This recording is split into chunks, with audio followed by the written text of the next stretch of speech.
Bonjour, hello, how are you? C'est Lisa Van Rose, j'espère que vous allez bien et nous nous retrouvons dans une nouvelle vidéo très spéciale, édition Halloween.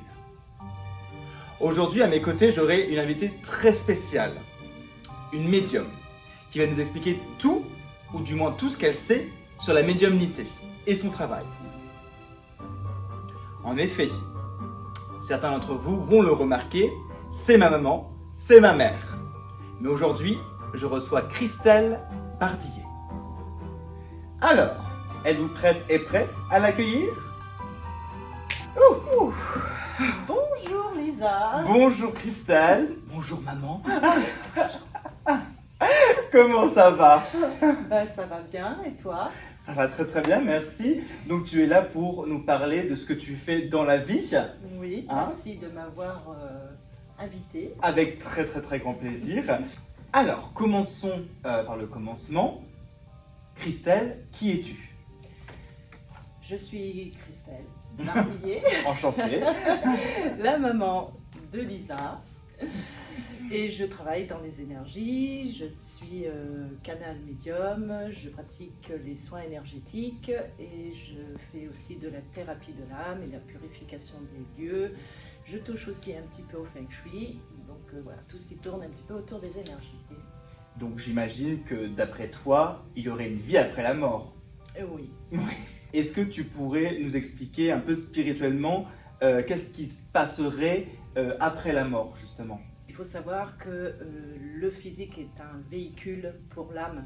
Donc quand la mort est là, l'âme se part. Je dirais que c'est que le corps physique qui meurt, mais pas l'âme. L'âme, elle continue, elle va sur d'autres plans et elle continue à expérimenter, à évoluer. Voilà, c'est jamais terminé. Avec tes mots, comment pourrais-tu nous définir la médiumnité? Alors, la médiumnité, je la traduirais, c'est vraiment le contact avec l'au-delà, les messages qui peuvent provenir des défunts, des guides, voilà, tout ce qui touche le monde subtil. Pour ceux qui ne sauraient pas ce que c'est des guides, tu pourrais nous dire en 2-3 mots ce que c'est qu'un guide? Ce sont ceux qui vous accompagnent à partir de l'invisible. Tout le monde a un guide, tout le monde a un ange. Un peu comme un ange gardien finalement? Oui, c'est ça. Ou ça peut être aussi des défunts qui vous accompagnent, qui vous guident. Voilà. Comme tu nous disais tout à l'heure, tu es donc toi-même médium. Comment ça t'est arrivé? Comment tu es devenu médium? Est-ce que tu es devenu médium déjà ou tu es né avec ça? Non, je suis devenue médium. Je pense que mon éducation a fait que je n'ai pas perçu cette capacité. Et c'est à travers un événement dans ma vie qu'à ce moment-là, il y a eu plein de phénomènes, d'événements que je ne pouvais pas nier. Et de là, je me suis toujours interrogée, j'ai creusé, j'ai voulu savoir ce qui se passait, avoir des réponses à mes questions. Et j'ai beaucoup lu. J'ai beaucoup lu sur ce que je percevais qui n'était pas palpable et pourtant, voilà, qui se passait. Est-ce que tu as perdu quelqu'un pour que cette médiumnité se réveille? Oui, non, aujourd'hui j'en parle avec aisance parce que j'ai guéri. Si j'en suis arrivée là, c'est parce que j'ai perdu mon mari dans une situation très brutale et traumatique. Et à partir de là, beaucoup de choses se sont manifestées. Trop de choses pour ignorer qu'il ne se passait rien. Voilà. Donc du coup, j'ai cherché à comprendre ce qui se passait et aussi je me suis fait accompagner par ce trauma et du coup j'ai été guidée vers des gens aujourd'hui comme moi qui m'apportaient des réponses à travers ce qui se passait, ce que je vivais, ce qui se manifestait, ce que je ressentais. Et du coup, je me suis dit, finalement, Christelle, t'es pas folle, quoi. Enfin, il se passe bien quelque chose de l'autre côté, ça ne se voit pas, mais pour autant, ça existe. Justement, du coup, ces entités, ces fantômes qui se manifestent à toi, comment se manifestent-ils? Est-ce que tu les entends comme tu m'entends maintenant? Est-ce que tu les vois comment tu me vois maintenant? Est-ce que c'est par autre chose? Est-ce que c'est les deux? Alors, moi, il faut savoir que je travaille beaucoup par visualisation. J'ai développé un ressenti énorme depuis. Du coup, je ressens, avant toute chose, je ressens. Je ressens si c'est lourd, si c'est pesant, enfin, voilà, je m'écoute et ça peut se manifester par de l'oppression où tout d'un coup j'étouffe et là je sens que c'est pas normal, du coup, ou alors des maux de tête ou mal au ventre. Voilà, ce sont les 3 principaux, mais le premier c'est je suffoque, c'est lourd, ça me prend en oppression. Quand je reçois des coups de fil et que les gens me parlent, c'est par visualisation, je le perçois à distance et je peux dire où elle se trouve, dans quelle pièce, voilà. Il y a des personnes, il y a des témoignages qui disent qu'ils ont entendu des voix ou qui ont vu des ombres, des choses. Ça, du coup, ce ne serait pas une forme de contact avec l'entité? Si, tout à fait. Généralement, même les enfants voient beaucoup de choses de ce genre quand ils sont petits. Donc là, d'où l'importance de ne pas leur dire qu'ils sont fous, que c'est soit leur imagination, parce que c'est bien ça. Et oui, si, on peut entendre, parce que les défunts se manifestent, voilà, ils trouvent des moyens pour entrer en contact avec vous. Il y en a certaines personnes vont pouvoir les voir, hein. D'autres vont pouvoir entendre, d'autres vont pouvoir en sentir des souffles, des parfums. Ils vont se manifester aussi beaucoup à travers tout ce qui est électromagnétique, électricité. Donc là, moi, pour faire référence à l'événement qui m'a amené à tout ça, c'est justement le fait que mon défunt mari se manifestait en allumant et éteignant la télé, dans le même temps l'imprimante et dans le même temps la chaîne IFI, tout en même temps son téléphone qui faisait sonner, tout en même temps. Enfin, je sais que la première fois où c'est arrivé, ça clignotait de partout. J'ai pris la poudre d'escampette, hein, je suis partie de la maison. J'ai dit oh là là là là. Ça peut être, quand on parle des plumes, effectivement, des fois c'est, voilà, vous n'êtes pas seul, ce sont des signes qui vous sont envoyés. Il nous envoie beaucoup de signes au quotidien? Oui, il faut juste y faire attention. C'est ce qu'on appelle les synchronicités, c'est ce qu'on appelle les signes, tout nous parle autour de soi. Ça peut être une phrase, ça peut être quelque chose qu'on entend à la radio, ça peut être une musique, ça peut être... tout est dans la nature, mais ça c'est vrai. Je te posais la question, maman, Christelle, je sais pas, parce que je sais que, moi c'est un monde que je crois, ça fait partie de mes croyances aussi, et pour le coup, moi j'ai déjà entendu, comme là je t'entends me parler, et je savais très très bien que c'était personne d'autre qui me parlait que l'autre monde finalement. Et c'est vrai que la première fois que ça m'est arrivé, c'était quand je vivais en Angleterre. Ça m'avait fait extrêmement peur. Pour la petite anecdote, je dormais chez un ami et on allait se coucher et je l'entends descendre de son lit pour aller aux toilettes. Et en fait, je ne l'entends pas revenir à son lit et je l'entends redescendre du lit et refaire le même chemin. Et j'entends ça 3 fois, 4 fois, sans jamais qu'il revienne. Juste les pas en fait, de son lit aux toilettes. De son lit aux toilettes. Et en fait, là, je commence à capter que du coup, c'est pas normal, enfin, c'est pas de notre monde. Et au moment où je prends conscience de ça, j'entends, alors c'était pas dans mon oreille, j'étais dans un clic-clac, donc c'était au bout de mon clic-clac là-bas, j'entends qu'on se tourne, ça passe partout à chaque fois que j'en parle, j'entends qu'on se tourne vers moi et qu'on me dit « Tu nous entends? Tu nous entends là ?» Bah, j'ai chié la culotte. Et j'ai le string qui était tout marron. J'ai eu très très peur. Alors il faut savoir aussi que j'ai fait beaucoup de paralysie du sommeil pendant très longtemps. Et du coup, je me suis rendu compte aussi qu'en même temps, j'étais en train de faire ça. Mais oui, du coup j'ai entendu et ça m'est arrivé une deuxième fois à Paris, pareil chez une amie. Là c'était une dame qui me disait mais j'ai fait pipi là, j'ai fait pipi. Je sais pas si elle me parlait à moi, je pense qu'elle voulait montrer quelque chose qu'elle avait fait ou je sais pas, un truc comme ça.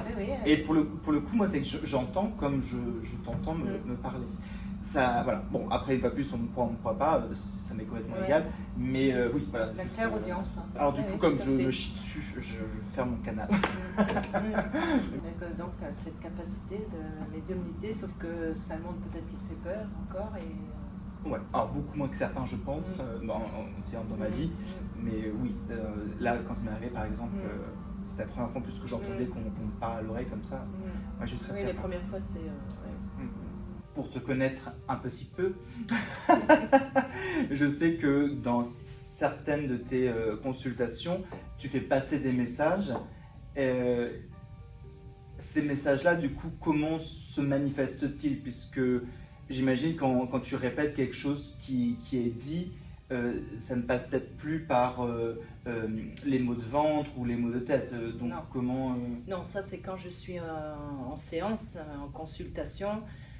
Selon la personne qui j'ai devant moi, déjà elle ne vient pas seule pour moi parce qu'à chaque fois je ressens une énergie masculine ou une énergie féminine et je le dis d'emblée, je dis oh là il y a quelqu'un là, je le ressens. Et après c'est parce que moi je me connecte et je pose des questions un petit peu à cette entité, à cet esprit qui est là. Et puis là, à partir de là, parce qu'il faut savoir que j'ai la clairvoyance, la clairsentience et la clairaudience. Donc du coup, et là après j'écoute. Alors il faut savoir qu'on peut aussi si on n'est pas suffisamment ancré et si on n'est pas suffisamment protégé, on peut se faire manipuler. Ça m'est arrivé à mes tout débuts. Par des entités? Par des entités. À partir du moment où on ouvre son canal, n'importe qui peut arriver et se faire passer pour... voilà. Donc bien se protéger, être bien ancré et avoir ce discernement. Voilà. Est-ce que du coup tout le monde, tous les médiums perçoivent de la même manière que toi, les entités? Les messages je pense que chacun a sa manière de recevoir les messages parce qu'on a tous des canaux différents, mais je pense que si on fait un résumé, oui, ça se ressemble. Tout vient de la même manière, quoi. Par contre, certains auront des informations que d'autres n'auront pas et l'autre aura une autre information que l'autre n'aura pas. Voilà, on a des canaux différents et ce qui fait qu'on peut avoir des informations différentes. Est-ce qu'il y a des charlatans? Oui. Oui, ça c'est désolant parce que pour les gens qui sont très bienveillants et qui tendent vraiment à aider les gens et ils viennent un petit peu saboter les gens fiables. Les gens fiables et qui peuvent vraiment aider et il y en a trop. Ça salit un petit peu aussi ce monde-là parce que déjà que tout le monde n'est pas ouvert, n'a pas cette ouverture d'esprit, c'est ok. Et en plus, il y en a qui viennent se faire passer, voilà, qui en jouent, donc ça c'est vraiment dommage. Comment se passe une séance, une consultation avec toi? Donc j'accueille la personne. Généralement, je me connecte à elle, son chakra du cœur, et là, dans un premier temps, je donne les premières informations que moi on m'envoie. Voilà. Je ne cherche pas plus, j'accueille juste les premières infos, et après, je m'adresse à la personne et je lui dis est-ce que ça vous parle et pourquoi êtes-vous venu me voir? Et à ce moment-là, après, voilà, s'il y a un défunt qui transmet des messages, qui a besoin de transmettre un message, je le transmets. Et voilà, ça commence généralement comme ça. Et comme je peux aussi, selon les blocages émotionnels, ou les traumas, ou les croyances limitantes, enfin voilà, je suis aussi amenée à faire des soins énergétiques pour que la personne puisse mieux avancer et débloquer. Est-ce que tu aurais à nous partager, à me partager, peut-être même quelque chose que tu n'as jamais raconté, une anecdote qui t'a marqué parmi tout ce que tu as fait, quelque chose qui t'a peut-être même bluffé toi-même, entre toi et toi-même, est-ce que tu aurais quelque chose à nous partager? Alors, c'est mon tout premier salon. Je crois que c'est là. Alors, à part de... Ah oui. Vas-y, explique ce que tu entends Oui. par salon. Alors, parce que j'assiste à des salons de bien-être aussi, de la voyance, et c'est comme ça que je me suis lancée en fait sur un premier salon de bien-être, de la voyance, près de Bordeaux. On m'avait demandé, et j'ai mis longtemps avant de me dire que j'étais médium, c'était compliqué, et puis maintenant c'est ok. Et tellement que j'avais été voir une chamane qui, je lui avais dit qu'on m'avait demandé d'assister à ce salon pour être la médium. Et là, ça m'a mis face à mes peurs. Je lui ai dit, écoute, je te confirme ça dans quelques temps. Et entre-temps, j'ai donc vu cette chamane à qui je partage ça. Et là, elle me dit, faut que tu y ailles, faut que vous y alliez. J'ai dit, oui, mais je vais aller faire quoi? Et elle m'a dit, vous donnerez des messages. Et là, elle me dit, je vais vous accompagner parce qu'on me dit qu'il faut que je vous accompagne. Et elle est venue. Elle m'a dit, par contre, je le ferai qu'une fois, c'est juste pour que vous puissiez prendre votre envol. Et ça s'est fait comme ça. Donc elle est venue, elle n'a rien dit. Hein. Elle n'a rien dit, et là, c'est là, pour employer le mot que tu as employé justement, bluffant. Ça a été le premier salon complètement bluffé, où j'avais tous les détails. Impressionnant. Même moi, je me disais, mais où c'est que tu prends tout ça? Alors, quel détail, tu nous donnes du pain croustillant et on ne peut pas goûter. Non, je me souviens, j'ai eu une dame qui est venue et là, j'ai tout eu. J'ai dit, mais vous, je me souviens, je dis, vous vivez dans un HLM, parce qu'on me décrivait l'endroit où elle vivait. Et je lui dis, mais il y a une dame dans votre chambre avec une chemise de nuit et puis une grande natte comme ça. Elle me dit, oui, c'est ma maman. Je dis, elle est toujours dans votre chambre. Et je dis, il y a un meuble. Elle me montre qu'il y a un meuble. Je peux même vous dire quelle couleur il est en bois, à cajou. Je dis, il y a des boutons là. Et c'était j'ai eu énormément de détails. Alors, non seulement pour elle, mais pour un autre petit jeune aussi qui est venu, qui était là, je pense, pour me tester. J'ai bien vu qu'il m'a regardé, il était entouré de ses 4 ou 5 amis et je voyais que ça plaisantait un petit peu. Bon. Et puis finalement, il a fini par s'asseoir et je voyais que lui, pour le coup, débrouille-toi un petit peu entre guillemets. Du coup, je me suis concentrée et puis on me montrait ses mains, je me souviens. Et je lui dis, vous êtes un manuel? Et il me dit non. Du coup, je me connecte à l'eau, je demande, et là, personne ne l'a vu, hein, parce que c'était dans le monde de l'invisible, mais moi, on me montre une banderole, hein, une grande bande, là, et dessus, il y a écrit informatique. Et là, je me tourne vers lui, j'avais ma réponse, et je lui dis, vous travaillez dans l'informatique? Il me dit oui. Ça me passe partout. Il me dit oui avec des gros yeux. Alors moi, je disais rien, mais j'étais comme lui, hein, je recevais les mails, et en fait, je balançais comme je recevais sans... Voilà, et en fait, j'ai appris comme ça, après, à faire confiance à toutes les informations que je recevais, à tout ce que je voyais par visualisation. Tout avait un sens quand je me suis faite suffisamment confiance et que ça résonnait chez la personne, chaque info. Je me suis dit, bah oui, Christelle, en fait, là, t'inventes rien, quoi, on te le dit, et c'est ça, quoi. Ce premier salon de bien-être a été très marquant et très enrichissant. Est-ce que tout le monde peut devenir médium? Est-ce que moi, je peux devenir médium? Bien sûr, certains... Comment devenir médium?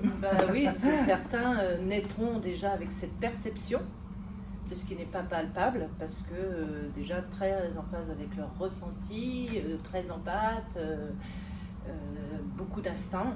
Il y en a d'autres, comme moi, qui, c'est le drame, c'est cet événement qui est venu tout faire, comme si c'était venu tout décadenasser, faire sauter tous les verrous, et que là, je pouvais rien nier, mais rien de rien, quoi. La base, c'est la base intuitive. Donc après, on la développe en s'écoutant, en faisant confiance à ses ressentis, en faisant confiance en son intuition, et puis laisser surtout le mental de côté. Oui, la médiumnité, ça se développe. Est-ce que être médium, voyante et astrologue, c'est la même chose? Non. Le médium, il est vraiment en contact avec les défunts, les esprits, les guides. C'est le pont entre le monde visible et le monde invisible. Le médium, il canalise l'information, il la transmet. Le voyant, lui, il peut avoir des flashs sur la vie passée, sur le présent. Il lit les cartes, c'est selon l'interprétation des cartes, avec l'interprétation. Et l'astrologue, c'est encore différent. Lui, travaille sur les astres avec le thème natal. Donc c'est complètement différent, c'est autre chose par rapport à la personnalité et le destin, hein, qui sont liés aux planètes. Enfin, c'est autre chose. Est-ce que tu peux prédire le futur? Moi, je ne suis pas voyante. On me donne, je sais qu'il m'est arrivé de donner des informations pour l'avenir, voilà, parce qu'on me les donne. Mais j'ai pas ces flashs que certains peuvent avoir, c'est différent, hein. Il faut vraiment faire la part des choses entre la médiumnité, la voyance, l'astrologie. Voilà, chacun son domaine, mais non. Je peux avoir des informations, mais je ne suis pas la voyante, je je ne me considère pas comme une voyante. Je sais que certaines personnes sont déjà allées voir soit des médiums, soit des voyants, et leur ont dit « Ah ben ça va se passer » et ça ne se passe jamais. Pourquoi ça ne se passe jamais? Est-ce que c'était un charlatan ou est-ce que... Non, il y a des vérités dans ce qu'il dit. Hein. Après, il faut savoir qu'ici-bas, chacun a son libre arbitre. Et chacun est confronté à des croyances limitantes, à des blocages et des blessures émotionnelles, à des mémoires karmiques, à des mémoires transgénérationnelles.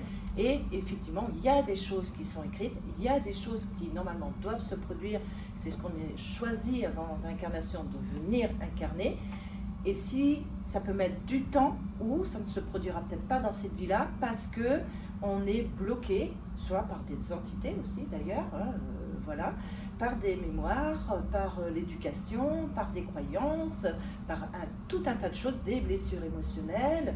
Voilà, et en fait, c'est que repousser toujours. C'est pas que c'est pas une vérité, c'est que soi-même, parce que nos peurs nous emmènent vers un autre chemin, parce que on se laisse gérer par elles, parce que ça nous réconforte, ça nous rassure, mais du coup, on fait un détour. Moi, si on prend mon exemple à moi, j'étais à côté de ma vie et le destin a dit c'est bon, stop, tu t'es assez égaré, on va te remettre sur... Alors oui, ça a été une sacrée épreuve, mais elle a été bénéfique. Tu me parlais tout à l'heure de nettoyage de maison. Donc, qu'est-ce que ça veut dire en 2-3 mots et comment ça se passe?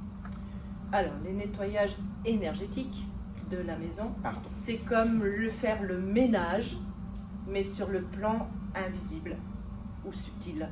Donc, on vient nettoyer toutes les énergies négatives, toutes les énergies stagnantes, les charges spirituelles, les charges, voilà, tout ce qui est négatif, tout ce qui est lourd, contenu dans la maison, dans le lieu, dans les murs, ça peut être aussi dans les objets.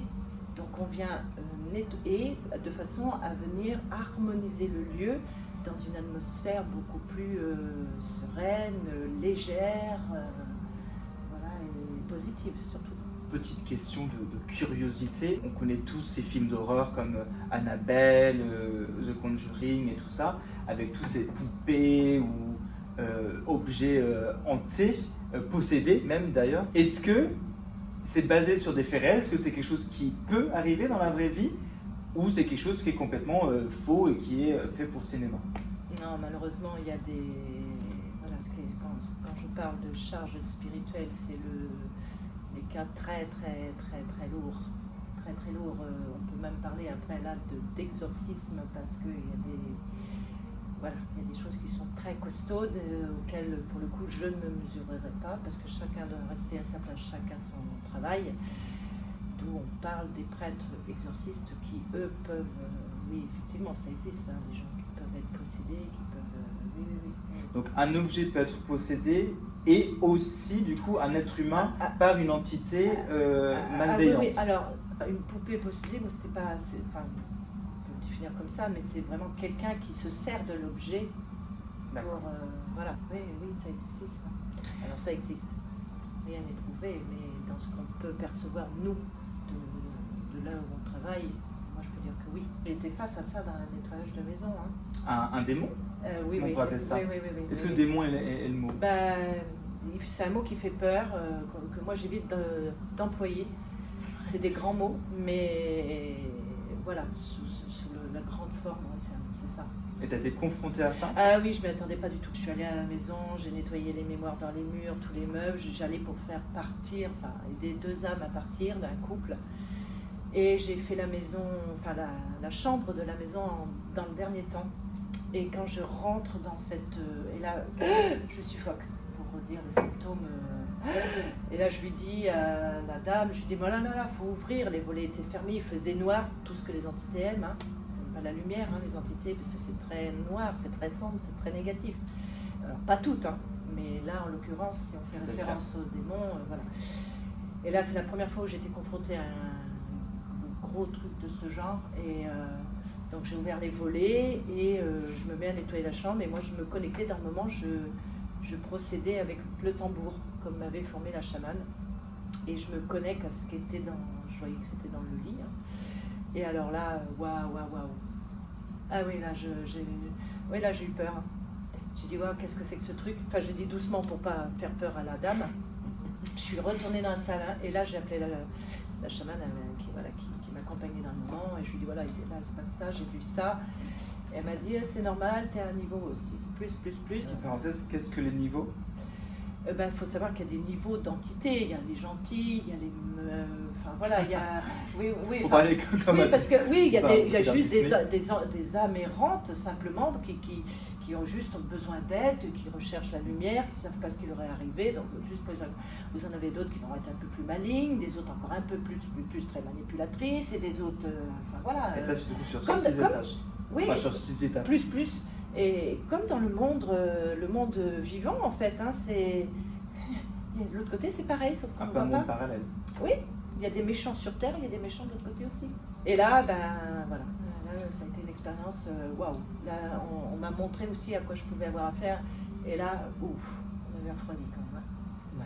Avant qu'on finisse du coup cette interview, est-ce que tu exerces seulement la médiumnité dans la vie ou pas? Non, je me suis aussi dirigée vers le Feng Shui. J'ai fait une formation Feng Shui en géobiologie aussi, dont j'ai eu la certification en tant que conseillère consultante en Feng Shui. Le Feng Shui, en 2-3 mots, qu'est-ce que c'est? Le Feng Shui tend à venir réharmoniser le Qi, donc l'énergie vitale d'un lieu, de façon à favoriser la santé, le bien-être, la prospérité, l'abondance, et du positif dans le lieu de vie. Comment ça fonctionne? Comment du coup tu mets ça en place? Quand on procède à une expertise Feng Shui, on travaille sur 3 domaines essentiels. On va aller travailler dans un premier temps sur l'école de la forme. Donc où là, on va aller travailler sur l'environnement, qui lui aussi peut avoir un impact sur la maison. Ensuite, on va aller faire pratiquer l'école de la boussole, qui elle tend à travailler sur les orientations, donc à savoir 9 secteurs, où là, on va aller cibler, travailler sur la carrière, sur la chance, sur les projets, la créativité, sur les relations extérieures, sur la renommée, la célébrité, sur l'abondance, la prospérité, sur la santé, la famille, sur le développement personnel, la connaissance de soi et bien sûr l'harmonie générale.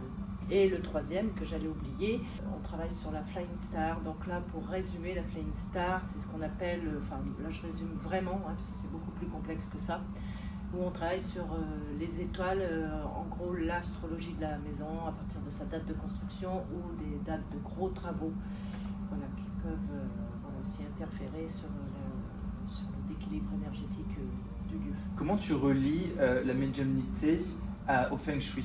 C'est le petit plus que j'apporte quand je fais le nettoyage énergétique chez une personne, dans une maison. Selon ce qui me parle, selon mon ressenti, je vais apporter quelques conseils. Je vais aller fermer les miroirs, parce qu'il faut savoir que les miroirs, ce sont un passage à entité, à des fins, tout ce que vous voulez. Donc je les ferme, et puis si je peux apporter quelques petits conseils pour tant soit peu venir rééquilibrer, réharmoniser légèrement, fluidifier l'énergie, je les transmets, je les donne, et puis après, si la personne veut qu'on passe à une expertise, alors là je fais un travail beaucoup plus approfondi pour vraiment faire le travail dans sa globalité.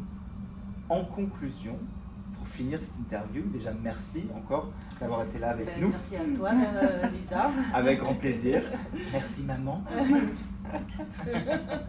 Là, c'est vraiment la dernière question. Qu'est-ce que tu penses des gens qui ont un avis opposé au tien sur la question de la médiumnité, qui ne croient pas du tout au sujet?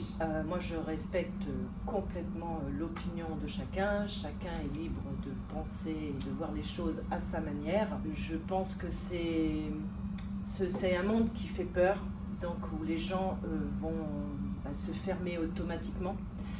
Ce qui n'aide pas non plus, on y faisait allusion en tout début d'interview, ce sont les charlatans, malheureusement aussi, qui braquent les gens aussi dans ce domaine. Ce sont des gens que je respecte. voilà, chacun a le droit d'avoir sa façon de penser. Moi, pour autant, je ne vais pas renier la mienne. Voilà.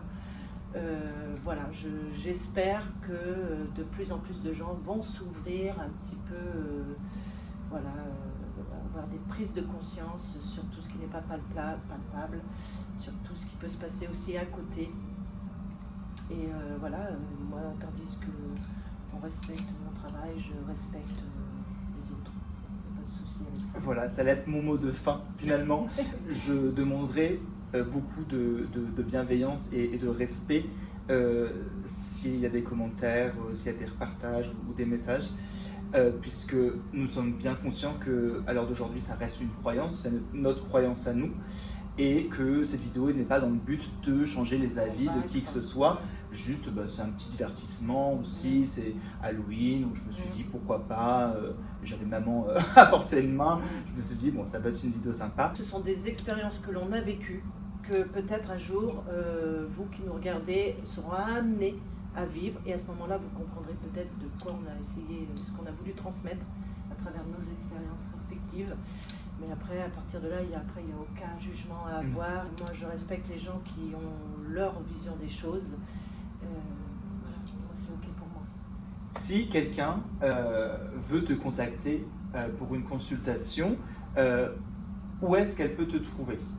Alors, j'ai ma page Facebook où l'on pourra me trouver sous le nom de Christelle, Canal Médium Accompagnement Holistique. Sur Instagram aussi, là c'est sous le nom de Âme et Lumière.